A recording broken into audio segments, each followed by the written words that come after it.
तो hello everyone, welcome to the Saar classes. मेरा नाम है शुभम पटेल और मैं स्वागत करता हूं आपका अपने इस प्यारे से यूट्यूब चैनल सार क्लासेस पे। आज हम पढ़ने वाले हैं मैथमेटिक्स का चैप्टर नंबर डिटर्मिनेंट्स यानी कि सारणिक का लेक्चर नंबर 3। लेक्चर नंबर 1 और लेक्चर नंबर 2 हो चुका है। जो नहीं देखे वो डिस्क्रिप्शन में लिंक देख कर जाके वहां से देख सकते हैं। तो हम आज पढ़ने वाले हैं डिटर्मिनेंट्स का लेक्चर नंबर 3। हमने डिटर्मिनेंट्स के लेक्चर नंबर 1 में देखा आव्यूह सारणिक, 2 गुणे 2 वर्ग आव्यूह के सारणिक गुणनफल, 3 गुणे 3 वर्ग आव्यूह के सारणिक गुणन। उसके बाद लेक्चर नंबर 2 में हमने देखा सारणिकों के गुणधर्म, जो कि सारणिकों के गुणधर्म बहुत ही मोस्ट इंपॉर्टेंट है। अगर जो सारणिकों का गुणधर्म नहीं पढ़ा है वो जाके पढ़ लो, नहीं तो ये लेक्चर आपके समझ में नहीं आएगा। तो आज हम पढ़ने वाले हैं, एक है त्रिभुज का क्षेत्रफल, इस चैप्टर में आता है। और उसके बाद दूसरा आता है अपना उपसारणिक और सहखंडज यानी कि कोफैक्टर और माइनर। और उसके बाद तीसरा टॉपिक आज हम करेंगे क्रैमर्स रूल। तो चलिए स्टार्ट करते हैं आज के अपने लेक्चर को। तो आज का जो टॉपिक हम डिस्कस करने वाले हैं वो है एरिया ऑफ ट्राइंगल यानी कि त्रिभुज का क्षेत्रफल। दूसरा टॉपिक माइनर एंड कोफैक्टर यानी कि उपसारणिक एवं सहखंडज। और तीसरा टॉपिक क्रैमर्स रूल। आज के लेक्चर में बेसिकली यही 3 टॉपिक कवर करेंगे और इन तीनों टॉपिक कवर करने के बाद ये आपका सारणिक यानी कि डिटर्मिनेंट्स चैप्टर एंड हो जाएगा। तो आज हमारा प्रयास यही रहेगा कि इस चैप्टर से विजय पाने की। तो चलिए स्टार्ट करते हैं अपना आज का लेक्चर। देखिए, त्रिभुज का क्षेत्रफल, area of triangle. Area of triangle किसे कहते हैं? त्रिभुज का क्षेत्रफल हम डिटर्मिनेंट्स चैप्टर में कैसे निकालेंगे, चलिए देखते हैं। त्रिभुज का क्षेत्रफल, जैसे एक त्रिभुज है जिसका नाम ABC है। एक त्रिभुज ABC का क्षेत्रफल जिसका शीर्ष बिंदु AX1Y1, BX2Y2, CX3Y3 है, तो उस त्रिभुज का क्षेत्रफल देख लीजिए। उस त्रिभुज का क्षेत्रफल क्या होता है? तो हम यहां पर लिखेंगे त्रिभुज का क्षेत्रफल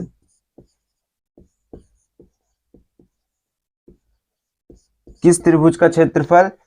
त्रिभुज ABC जिसका शीर्ष बिंदु AX1Y1, BX2Y2, CX3Y3 है, उस त्रिभुज का क्षेत्रफल आपका क्या होगा? 1/2। उसके बाद डिटर्मिनेंट्स में x1, x2, x3, यहाँ पर आपका y1, y2 और y3, और ये आपका 1, 1 और 1। ये होता है आपका त्रिभुज का क्षेत्रफल। त्रिभुज का क्षेत्रफल हम कैसे फाइंड आउट करेंगे देख लेते हैं एक बार। एक त्रिभुज ABC है, एक त्रिभुज ABC है जिसका क्षेत्रफल हमें ज्ञात करना है और जिसका शीर्ष बिंदु हमें दिया है AX1Y1, BX2Y2 और CX3Y3 है। तो उस त्रिभुज का क्षेत्रफल क्या होगा ये हमें देखना है। तो उस त्रिभुज का क्षेत्रफल निकालने के लिए हमारा फार्मूला क्या होता है? 1/2 डिटर्मिनेंट्स में x1y1 1, x2y2 1, x3y3 1। इसको हम सॉल्व करेंगे। इसको हम डिटर्मिनेंट्स को सॉल्व करना आपको आता ही है। डिटर्मिनेंट्स को सॉल्व करके इसका आंसर आ जाता है। तो इसी तरह हम त्रिभुज का क्षेत्रफल निकालते हैं डिटर्मिनेंट्स के चैप्टर में। तो चलिए अब इसके अकॉर्डिंग एक क्वेश्चन देखते हैं, तब आपका ये डाउट जो होगा त्रिभुज का क्षेत्रफल को लेकर वो क्लियर हो जाए। त्रिभुज के क्षेत्रफल पर एक क्वेश्चन देख लेते हैं। त्रिभुज के क्षेत्रफल पर क्वेश्चन क्या है, क्वेश्चन एक बार देखते हैं। एक त्रिभुज ABC है, एक त्रिभुज ABC है जिसका शीर्ष बिंदु A 2,3, B -2,4, C -4,6 है। तो त्रिभुज का क्षेत्रफल ज्ञात करना है। हमें त्रिभुज का क्षेत्रफल ज्ञात करना है। तो त्रिभुज के क्षेत्रफल का फार्मूला क्या था? त्रिभुज के क्षेत्रफल का फार्मूला क्या था आप देख लीजिए। त्रिभुज के क्षेत्रफल का फार्मूला आपका था, अभी आपको मैंने बताया, 1/2 और यहाँ पर x1, x2, x3, y1, y2, y3 1, 1, 1, 1। तो यहाँ पर x1 के जगह पर 2, y1 के जगह पर 3, x2 के जगह पर -2, y2 के जगह पर 4। तो ऐसे हम यहाँ पर रख लेंगे। तो यहीं पर हम इस तरफ रख लेते हैं। हमारा क्या है, नीचे सॉल्व करते हैं। यहाँ हमारा त्रिभुज बराबर हो जाएगा 1/2, तो ऐसे एज इट इज आ जाएगा। उसके बाद ये हमारा 2, उसके बाद यहाँ पर -2, उसके बाद ये -4, उसके बाद ये हमारा 3, उसके बाद ये हमारा 4, उसके बाद ये हमारा 6, और उसके बाद ये यहाँ पर हमारा 1 1 और 1, ये तो एज इट इज आ ही जाएगा। तो अब इसको हमको मैट्रिक, ये जो हमारा डिटर्मिनेंट्स है, इसको हमें सॉल्व करना है। सॉल्व करने के बाद 1/2 से गुणा कर देना है, तो हमारा त्रिभुज का क्षेत्रफल आ जाएगा। तो चलिए इसको हम सॉल्व करते हैं। डिटर्मिनेंट्स को सॉल्व करना मैं तो आपको बता ही चुका हूँ, तो इसको सॉल्व करते हैं। R1 के अनुसार हम इसको सॉल्व करते हैं। R1 के अनुसार इसको सॉल्व करना आपको मैंने बताया है, तो R1 ये है। R1 के अनुसार हम इसको सॉल्व करते हैं। 2 को ले लिए, ब्रैकेट में आपका क्या आएगा 4 - 6, उसके बाद यहाँ पर हम -3, -2 और -4, उसके बाद यहाँ पर हमारा +1, तो ये -12 और -16। अब ये हमारा क्या होगा, यहाँ पर देखते हैं। ये 4 में से 6 निकलेंगे तो क्या आएगा आपका -2, और -2 और गुणे 2 क्या होगा आपका -4 हो जाएगा। और अब यहाँ पे क्या है, हमारा -3 है, और इसके अंदर देखिए आप -2 -4, तो ये माइनस माइनस क्या हो जाएगा आपका प्लस हो जाएगा। तो माइनस माइनस प्लस हो गया, और यहाँ पर माइनस है, बीच में प्लस है, प्लस माइनस क्या होगा माइनस होगा। तो 2 में से 4 गए, क्या होगा -2, और -2 गुणे -3 बराबर क्या होगा 6 होगा। तो यहाँ पर हमारा प्लस का 6 आ जाएगा। अब उसके बाद यहाँ पर हमारा प्लस का सिंबल है, तो प्लस लगाइए। उसके बाद 1, यहाँ से आपका ये देखिए माइनस का 16 है, और उसमें से माइनस लगाए, तो माइनस माइनस आपका क्या हो जाएगा प्लस हो जाएगा। अब -12 और +16, तो माइनस और प्लस क्या होता है माइनस होता है। यहाँ से आपका क्या आ जाएगा -4, और -4 इधर प्लस है, प्लस माइनस क्या हो जाएगा माइनस, -4, ये -4 और ये -4 बराबर क्या हो जाएगा -8 + 6। तो यहाँ पर क्या हो जाएगा हमारा -8 और +6 क्या हो जाएगा हमारा, यहाँ पर 2 बचेगा। ठीक, यहाँ पर हमारा 2 बचेगा, और ये भी माइनस में बचेगा। ठीक, माइनस में बचेगा, तो अब हम इसको 1/2 से गुणा कर लेते हैं। त्रिभुज का क्षेत्रफल हमारा हो गया यहाँ से 1/2 इंटू -2, तो ये हमारा कट जाएगा। त्रिभुज का क्षेत्रफल हमारा क्या आ गया, यहाँ पर हमारा आ गया 1। यहाँ पर त्रिभुज का क्षेत्रफल क्या आ गया हमारा 1। यही हमारा त्रिभुज का क्षेत्रफल है, यही हमारा आंसर है।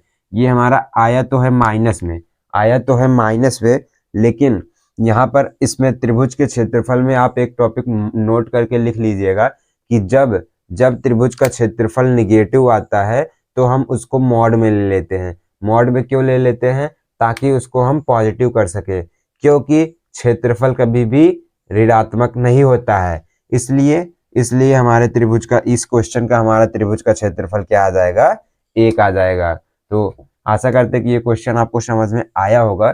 चलिए अब चलते हैं अपने नेक्स्ट टॉपिक की तरफ। तो चलिए अब हमारा टॉपिक आता है उपसारणिक एवं सहखंडज, माइनर एंड कोफैक्टर। हमारा टॉपिक क्या है उपसारणिक एवं सहखंडज का टॉपिक अब हम पढ़ेंगे, माइनर एवं कोफैक्टर। तो इसमें पहले हम देखते हैं उपसारणिक। उपसारणिक यानी कि माइनर, उपसारणिक यानी कि माइनर किसे कहते हैं, देख लेते हैं हम माइनर किसे कहते हैं। माइनर को हम MIJ से निरूपित करते हैं। माइनर यानी कि जो आपका उपसारणिक होता है उसको हम MIJ से निरूपित करते हैं, जहां पर I बराबर रो और J बराबर कॉलम होता है। मतलब कि ये जो आपका MIJ है, ये जो आपका MIJ है, इसमें ये जो आपका I है ये आपका रो है, और ये जो आपका J है ये आपका कॉलम है। तो MIJ हम इसलिए लिखते हैं, हमारा M क्या है माइनर, I क्या है रो, J क्या है कॉलम। MIJ का मतलब माइनर का रो और कॉलम। तो नोट करके एक लिखिएगा कि पंक्ति एवं स्तंभ को डिलीट करके, पंक्ति एवं स्तंभ को डिलीट करके सारणिक शेष अवयव सारणिक से प्राप्त होता है। हमको यम आई जे यानी कि उप सारणिक कैसे ज्ञात करेंगे? उप सारणिक को ज्ञात करने के लिए हमको पंक्ति एवं स्तंभ को डिलीट करना पड़ेगा। ये जो आई मतलब कि रो यानी कि पंक्ति, जे मतलब कि कॉलम यानी कि स्तंभ, इनको डिलीट करके जो हमारा शेष यानी कि इसके अलावा जो अवयव बचे रहेंगे उसी को हम माइनर यानी कि उपसारणिक कहते हैं। तो चलिए इसके अकॉर्डिंग एक क्वेश्चन करते हैं, तब आपको समझ में आएगा। हमारा क्या कह रहा है क्वेश्चन में, जैसे कोई एक सारणिक है, उसमें ये अवयव है उसके, तो इसमें जो एक अवयव 8 है, 8 का माइनर ज्ञात करें, 8 का माइनर ज्ञात करें तथा इसी सारणिक में से M33 और M12 का भी माइनर ज्ञात करें। तो चलिए इसको पहले हम देखते हैं। माइनर में यानी कि M, I और J होता है, जहां पर I हमारा क्या होता है? रो होता है, और J हमारा क्या होता है? कॉलम होता है। यम यानी ये I क्या होता है? रो, और J क्या होता है? कॉलम। M33 का मतलब क्या है आपका? देख लीजिए, M33 नहीं, M11 देखिए आप। M11 का मतलब क्या है? पहला रो और पहला कॉलम का अवयव क्या है? पहला रो और पहले कॉलम का अवयव हमारा क्या आता है? 5। तो M11 हमारा क्या हो गया? 5। ऐसे ही हम देख लेते हैं कि 8 हमारा कौन सा है? 8 हमारा कौन सा है? तो 8 हमारा किस में आता है? रो, ये हमारा R2 है, ठीक, और यहां से हमारा C1 है। तो ये M21 में आता है। ये हमारा किस में आएगा? M21 में। वो किस लिए? क्योंकि दूसरे नंबर के रो में है और पहले नंबर के कॉलम में है। तो M21 में हमारा 8 नंबर का तत्व आएगा, 8 नंबर का अवयव आएगा। और M33 क्या है हमारा? M33 हमारा क्या है? तीसरा रो ये है और तीसरा कॉलम भी यही है, तो M33 का मतलब 4 हो गया। उसके बाद M12 क्या है? M12 पहला रो और दूसरा कॉलम, पहला रो हो गया, ठीक, पहला रो हो गया और दूसरा कॉलम हो गया। ये हमारा C2 और ये हमारा C3, पहला रो दूसरा कॉलम, यानी कि ये हमारा M12 बराबर 6 नंबर का अवयव। तो इन्हीं सब का हमें माइनर ज्ञात करना है। चलिए देखते हैं माइनर ज्ञात कैसे किया जाता है। अभी आप ये आई जे का मतलब आप समझ लिए, आई जे का मतलब समझ लिए। अब चलिए हम सॉल्व करते हैं, माइनर निकालते कैसे हैं। चलिए देखते हैं। पहले हम सॉल्व करेंगे 8 का माइनर ज्ञात करना, ठीक। सॉल्व करते हैं। यहाँ पे ये जो हमारा 8 है, ये जो हमारा 8 है, ये जो हमारा 8 है M21, 8 जो है हमारा M21, 8 का माइनर हमें ज्ञात करना है, ठीक। यहाँ पर हम लिखेंगे 8 का माइनर बराबर 1।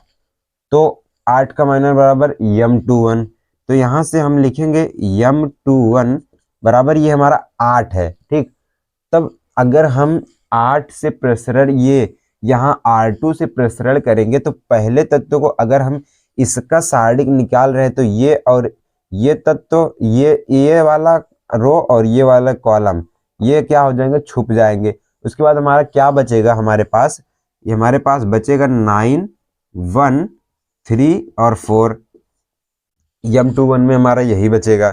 तो इसको सॉल्व अगर हम करेंगे, यहाँ से M21 बराबर हमारा हो जाएगा, 9 चौका क्या होता है? 36, माइनस का क्या होगा? 3 × 1 = 3। तो हमारा यहाँ से M21 यानी कि 8 का माइनर हमारा क्या आ जाएगा? 33। यहाँ से हम लिख सकते हैं 8 का माइनर हमारा क्या आ गया? 33, ठीक।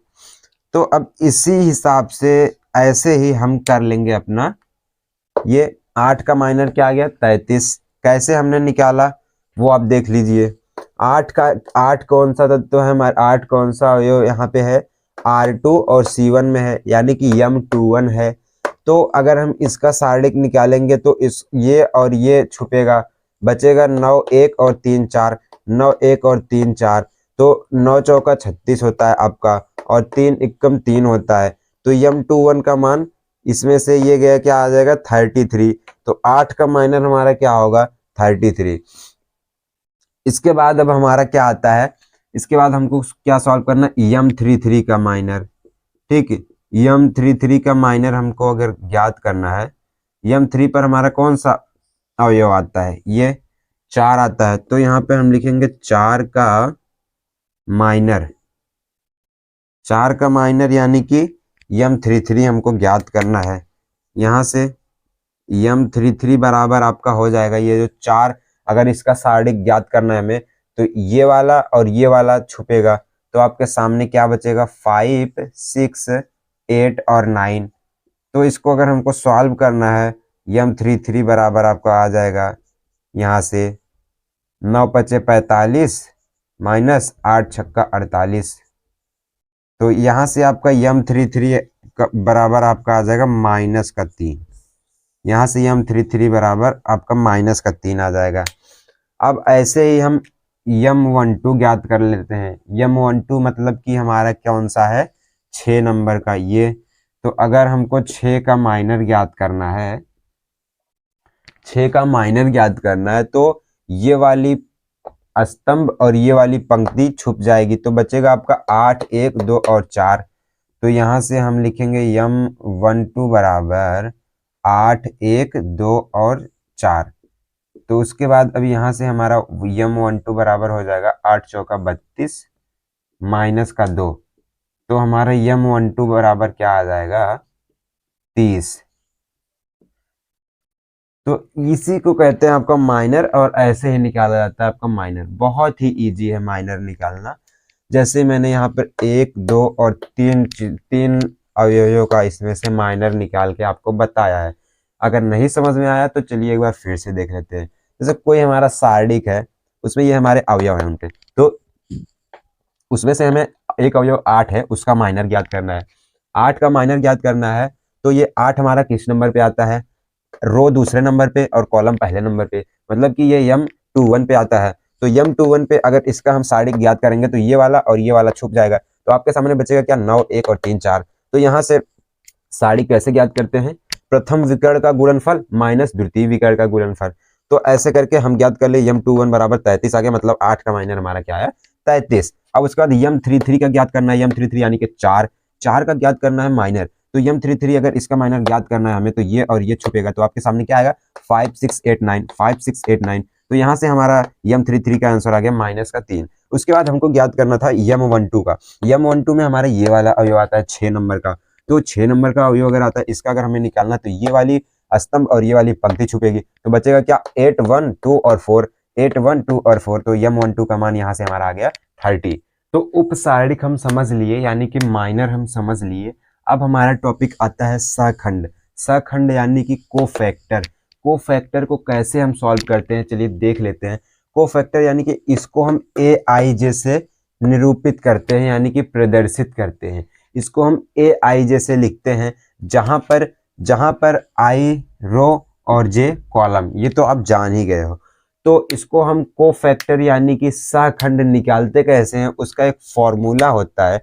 AIJ बराबर होता है -1 का whole power I plus J into MIJ। मतलब कि जिस भी रो और जिस भी कॉलम का निकालना है, जैसे M11 बराबर क्या होता है, पहला रो और पहला पंक्ति का पहला अवयव, उसको M11 कहते हैं। अगर हमको M11 का निकालना है, तो -1 का पावर 1 + 1 इंटू M गुणे 1 1। समझ गए आप। MIJ का मान आप निकालना आपको बता ही दिए थे। MIJ यानी कि आपका उपसारणिक माइनर। माइनर को अगर आपको माइनर आएगा तभी आपको उपसारणिक तभी आपको सहखंड निकालना आएगा। तो माइनर निकालना आपको हम पहले बता ही चुके हैं। माइनर से कहीं ज्यादा हार्ड आपका उपसारणिक होता है, माइनर से कहीं ज्यादा हार्ड आपका सहखंड होता है।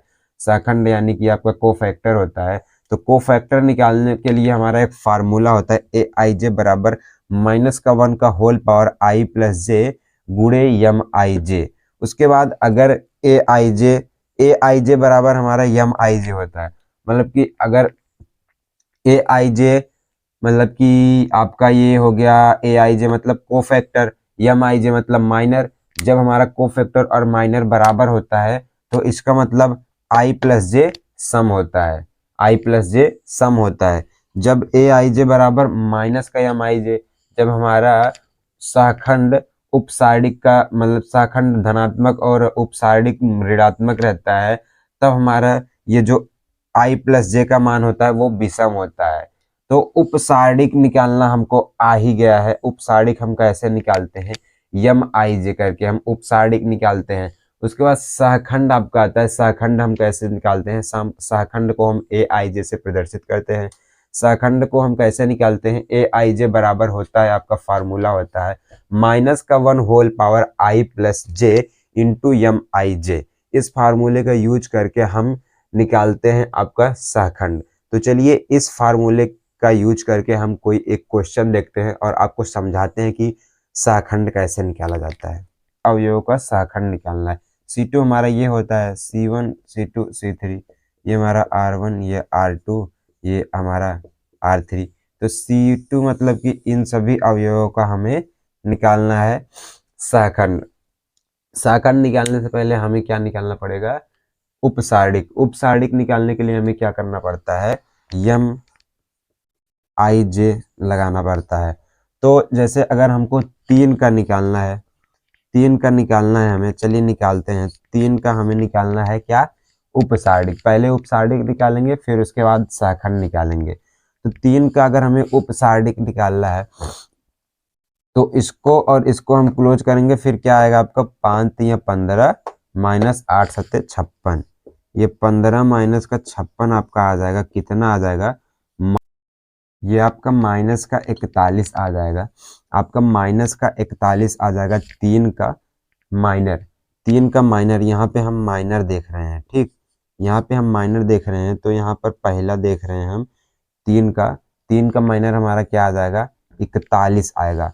उसके बाद हमारा क्या है, ये 6 है। 6 का माइनर हमारा क्या आएगा, 6 का माइनर हमारा मतलब कि M22, ये हमारा क्या था, M21। उसके बाद M22 यानी कि 6 का माइनर ज्ञात करना है अगर हमको, तो ये और ये क्लोज होगा, ये और ये क्लोज होगा, तो मतलब 2 3 6 और माइनस 8 चौका 32। उसके बाद आपका ये क्या आ जाएगा, आपका आ जाएगा ये माइनस का 26। अब उसके बाद हमारा क्या आएगा, ये 9 यानी कि क्या है, यम रो और कॉलम, M32 9 का निकालना है आपको। तो ये और ये क्लोज होगा, ये और ये क्लोज होगा, तो आपका 14 माइनस 20, ये आपका आ जाएगा 14 माइनस 20 बराबर का आएगा आपका माइनस का 6। तो ये आपका हो गया माइनर, ये आपका हो गया माइनर। चलिए हम कोफैक्टर निकालते हैं। कोफैक्टर में हमारा सबसे ज़्यादा मशक्कत होगा, तो कोफैक्टर के लिए पहले कोफैक्टर का फार्मूला क्या होता है यहाँ साइड में आप लिख लीजिए। कोफैक्टर यानी कि ए आई जे बराबर आपका क्या होता है, माइनस का 1 पावर का आई प्लस जे इंटू यम आई जे। मतलब कि जिस भी का कोफैक्टर निकालना है, 3 हमारा कितने पर आता है, 3 हमारा कितने पर आता है, R1 और C2। ये हमारा किस पे आता है, A12 पे आता है। इसलिए हमारा क्या हो जाएगा, इसको फार्मूले के हिसाब से माइनस का 1 का होल पावर 1 धन 2 गुणे यम आई जे मतलब 3 का माइनर क्या आया है, माइनस का 41।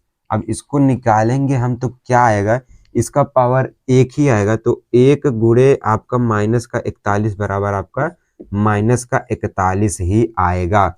अब यहाँ पर दूसरा हमको ज्ञात करना है 6 के लिए। 6 हमारा किस पर आता है, 6 हमारा किस पर आता है, A22 पे आता है, A22 पे आता है। तो इसको हमको सॉल्व करने के लिए माइनस 1 का पावर 2 धन 2 गुणे आपका इसका क्या आया है, माइनस का 26 माइनस का 26 करना है। तो यहाँ से हमारा क्या आ जाएगा, 1 इंटू माइनस का 26 बराबर माइनस का 26 ही आएगा। अब उसके बाद यहाँ से हमारा तीसरा क्या है, तीसरा है 9।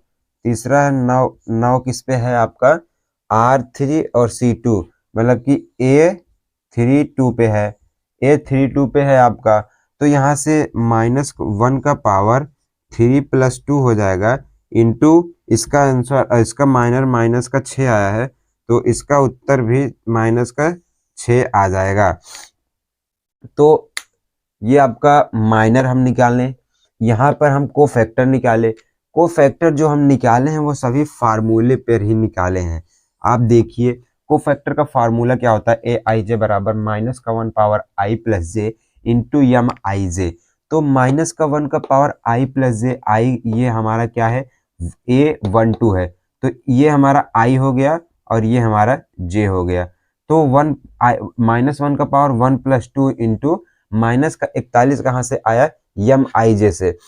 A12 यानी कि 3 का माइनर, 3 का माइनर हम यहाँ से पहले ही निकाल लिए, 3 का माइनर हम यहाँ से पहले निकालिए, 3 का माइनर हम यहाँ से पहले ही निकाल लिए, तो वो हमारा क्या आया था, माइनस का 41। और ये हमारा 1 2 नहीं रहेगा, ये हमारा 2 1 रहेगा, और यहाँ पर हमारा 2 + 1 रहेगा। 2 + 1 करिए या फिर 1 + 2 करिए, एक ही बात है।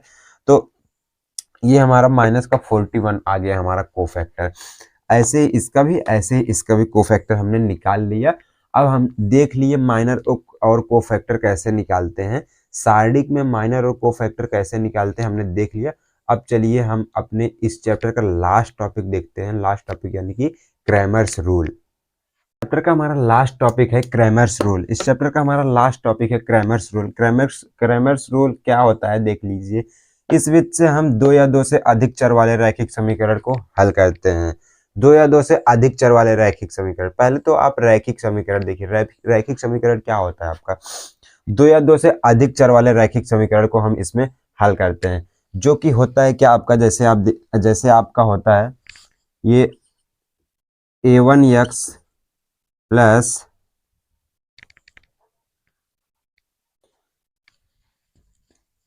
रैखिक समीकरण, इसमें क्या है क्रैमर्स रूल में आपका, इस विधि से हम 2 या 2 से अधिक चर वाले रैखिक समीकरण को हल करते हैं।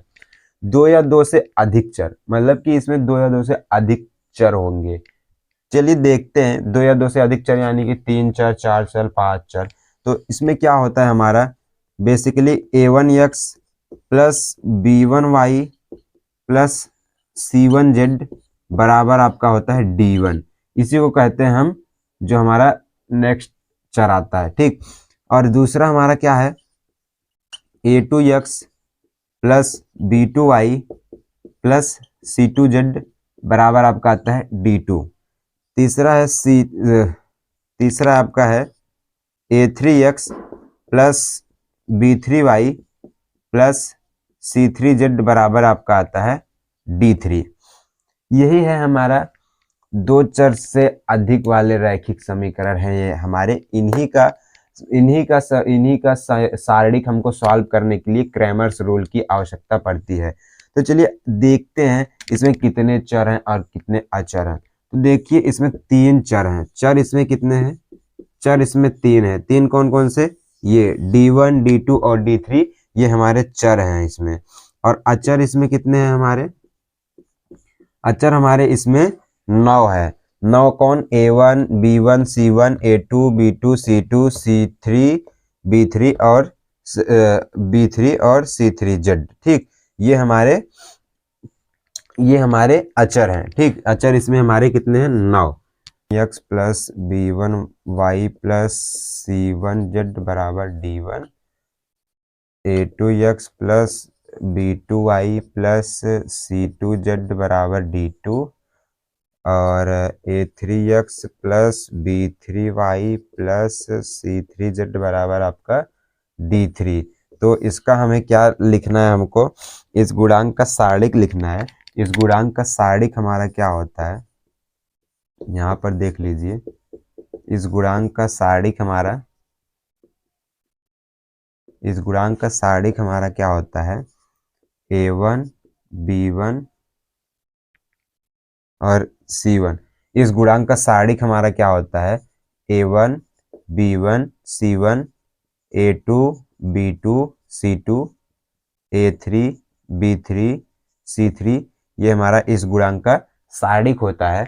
इसको ज्ञात करने के लिए ये हमारा D1 D2 और D3 जो है, इसको हम यहाँ पर क्रैमर्स रूल हमारा क्या होता है, यहाँ पर देखिए आप, अगर ये हमारा क्या हो गया D बराबर हमारा ये हो गया। अब यहाँ पर ये जो D1 D2 और D3 और A1X B1Y C1Z, अब यहाँ पर इसका एग्जैक्ट वैल्यू आपको समझ में आएगा। जैसे हमारा यहाँ पर dx हो गया तो हमारे क्या होगा, ये हमारा सारणिक है A1 B1 C1 A2 B2 C2 और A3 B3 C3। तो इसके बाद आप में ये क्या आ जाएगा, अब dx है, x यानी कि ये वाला चर, x यानी कि ये वाला चर यानी कि ये A1 A2 और A3। अब इसके जगह पर हमारा क्या हो जाएगा, D1 D2 और D3। तो यहाँ से हमारा हो जाएगा D1 D2 D3 और यहाँ पर आपका वही रहेगा B1 B2 B3 C1 C2 और C3। ये हमारा dx का सारणिक हो गया है। ये हमारा क्या हो गया, dx का सा है। तो y के गुणांक के लिए हमको क्या है, अगर हमको dy लिखना है तो हमको इस वाले चर में हमको d1 रख देना है बस। तो यहाँ पर आपको क्या हो जाएगा, A1 A2 A3 और इस वाले dy के चर में लिखना है तो यहाँ पर हमारा क्या हो जाएगा, D1 D2 D3, उसके बाद यहाँ पर C1 C2 और C3, ये एज इट इज आ जाएगा। ये हमारा क्या हो गया, y का गुणांक है। अब हमें अगर z का गुणांक लिखना हुआ तो z का गुणांक अगर हमें लिखना है तो यहाँ से dz बराबर क्या होगा हमारा, अब यहाँ पे हमारा आएगा ये वाला गुणांक है हमारा dz। तो इसको हम कैसे लिखेंगे, A1 A2 A3 B1 B2 B3 और z के जगह पर यहाँ पे हमारा D1 D2 और D3 हो जाएगा। तो ये वाला हमारा हो गया dx dy और dz, ये हमारा हो गया। तो इसको आपने देखा, ये हमारे x के चर हैं, ये y के चर हैं, ये z के चर हैं। इन तीनों को रैखिक समीकरण है, इसलिए यहाँ पर D1 D2 और D3 है। तो इस गुणांक का समीकरण हमारा कैसा होता है, d बराबर A1 A2 A3 B1 B2 B3 C1 C2 और C3 होता है। तो अगर हमको x के गुणांक लिखना हुआ, x का गुणांक लिखना हुआ तो हमारा क्या हो जाएगा, x के गुणांक के लिए हमारा क्या होगा, तो ये हमारा x का गुणांक है A1x A2x और A3x। तो इस जगह पर हमारा क्या हो जाएगा, D1 D2 D3 हो जाएगा और उसके बगल B1 B2 B3 C1 C2 C3, वो ऐसे एज इट इज रहेगा। और ये हमारा dy का मतलब y का गुणांक अगर लिखना हो तो ये वाला y का गुणांक है, तो ये चेंज हो जाएगा हमारा, बाकी ये दोनों एज इट इज रहेंगे। ये हमारा z का गुणांक है, z का गुणांक लिखने के लिए हमारा ये वाला हमारा z का गुणांक है, तो ये वाले d1 रहेंगे, बाकी ये और ये एज इट इज रहेंगे। तो इसका एक फार्मूला है, वो आप देख लीजिए। x बराबर क्या होता है आपका, यहाँ पर ये x बराबर क्या है, dx अपान d, और यहाँ से y बराबर क्या है आपका, dy अपान d, और यहाँ से z बराबर क्या है आपका, dz अपान d। ये आपका फॉर्मूला होता है यहाँ से। तो बहुत बहुत धन्यवाद अंत तक बने रहने के लिए। आज हमने अपने सारणिक यानी कि डिटरमिनेंट्स चैप्टर का खात्मा कर चुके हैं। द एंड हो चुका है इस चैप्टर का। इस चैप्टर में मोस्टली जो आपके 6-7 टॉपिक आते हैं वो आपके क्या है, पहला अवयव, दूसरा 2 गुणे 2 वर्ग अवयव का सारणिक गुणन, तीसरा 3 गुणे 3 वर्ग अवयव का सारणिक गुणन, चौथा सारणिक का गुणनफल। सारणिक के गुणनफल में 6 टॉपिक आते हैं, 6 बहुत महत्वपूर्ण है। और उसके बाद तीसरा आपका इसमें क्या आता है, त्रिभुज का क्षेत्रफल आता है, चौथा आपका माइनर आता है, पांचवा आपका को फैक्टर आता है, और छठवा आपका ये क्रैमर्स रूल आता है। इसमें ये लेक्चर हुआ है। तो लेक्चर नंबर फर्स्ट में हमने 3 टॉपिक कवर किया। लेक्चर नंबर सेकंड में हमने सारणिकों के गुणधर्म देखे हैं, टोटली सारणिक का गुणधर्म।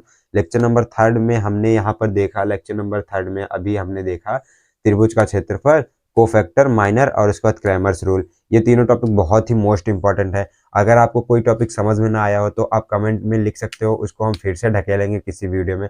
तो अब इसका एक लेक्चर और आएगा वो किसी दिन, तो उसमें हम मोस्ट इम्पॉर्टेंट प्रीवियस ईयर के क्वेश्चन सॉल्व करेंगे।